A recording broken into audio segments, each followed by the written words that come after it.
Iran Israel যুদ্ধে যখন উত্তপ্ত গোটা মধ্যপ্রাচ্য, ঠিক তখনই আবারও রণহুঙ্কার শোনা যাচ্ছে দক্ষিণ এশিয়ার দুই চিরপ্রতিদ্বন্দ্বী ভারত ও পাকিস্তানের মধ্যে। পাল্টাপাল্টি হুমকির ভাষা এবার ছাড়িয়ে গেছে আগের সব মাত্রা।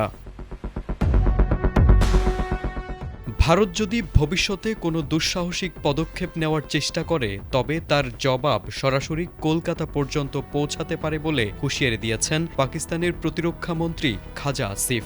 ভারতীয় সংবাদ মাধ্যম এনডিটিভি জানিয়েছে, ভারতের পক্ষ থেকে কোনো অপারেশন বা সাজানো হামলার চেষ্টা করা হলে পাকিস্তান বসে থাকবে না। খাজা আসিফ স্পষ্ট করে বলেন, সার্বভৌমত্ব রক্ষায় পাকিস্তানের সংকল্প অটল এবং তাদের পরবর্তী সামরিক প্রতিক্রিয়া হবে দ্রুত, সুচিন্তিত ও চূড়ান্ত।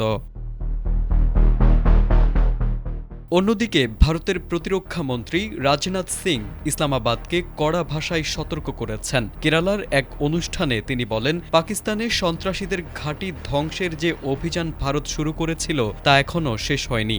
যদি আবারও কোনো সন্ত্রাসী হামলার পুনরাবৃত্তি ঘটে, তবে ভারতীয় সশস্ত্র বাহিনী এমন জবাব দেবে যা পাকিস্তান কোনোদিনও ভুলতে পারবে না। রাজনাথের দাবি, গত বছরের অপারেশনগুলোর ধারাবাহিকতায় এবার যেকোনো উস্কানির জবাব নেওয়া হবে অভূতপূর্ব ও নজিরবিহীন পদক্ষেপে। পাকিস্তানের প্রতিরক্ষা মন্ত্রী খাজা আসিফের দাবি, ভারত নিজের দেশের লোক বা পাকিস্তানে আটক ব্যক্তিদের ব্যবহার করে সাজানো হামলার নাটক সাজাতে পারে, যার দায় পাকিস্তানের উপর চাপানো হবে। যদিও এই দাবির পক্ষে কোনো প্রমাণ দেননি।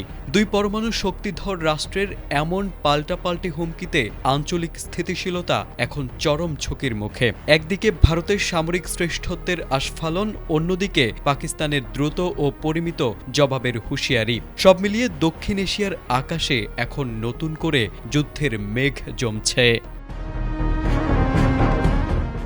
তারেক আজিজ, এটিএন বাংলা।